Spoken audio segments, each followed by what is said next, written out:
భక్తి గల సేవకుని గూర్చి సాక్ష్యం ఇచ్చిన వారు. షునేమి పట్టణంలో ఉన్న ఒక ఘనురాలైన స్త్రీ తన భర్తకు, మన ఇంటికి వస్తూ పోతూ ఉన్న ఎలీషా అనే దైవజనుడు దేవుని యందు భక్తి గలవాడు అని చెప్పగా, ఆమె భర్త వారి ఇచ్చిన సాక్ష్యమును బట్టి ఆ సేవకుడు ఎప్పుడు వచ్చినా సేద తీరటానికి తన ఇంటి మీద చిన్న గది కట్టించి ఆ సేవకుని కావాల్సినవన్నీ సిద్ధపరచడము జరిగింది. దీనంతటికి కారణము ఆ ఎలీషా అనే సేవకుడు సాక్ష్యము కలిగిన భక్తి జీవితము.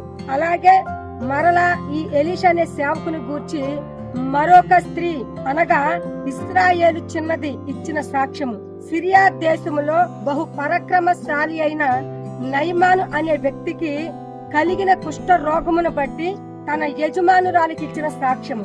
షోమ్రోనులో ఉన్న ఎలీషా అనే సేవకుని వద్దకు వెళితే నా యజమానుడు బాగుపడతాడు అని చెప్పిన మాటను బట్టి నయమాను షోమ్రోనులో ఉన్న సేవకుని వద్దకు వెళ్లి ఆ సేవకుడు చెప్పిన విధముగా 7 సార్లు యోర్దాను నదిలో మునిగి కుష్ఠ రోగము నుండి స్వస్థత నొంది పసిపిల్ల దేహము వలె మార్పు నొంది తిరిగి ఇంటికి వెళ్ళాడు. దీనికి కారణము ఆ ఎలీషా అనే సేవకుడు సాక్ష్యము కలిగిన భక్తి జీవితము, అలాగే పరిశుద్ధాత్మ యొక్క రెండంతల శక్తి.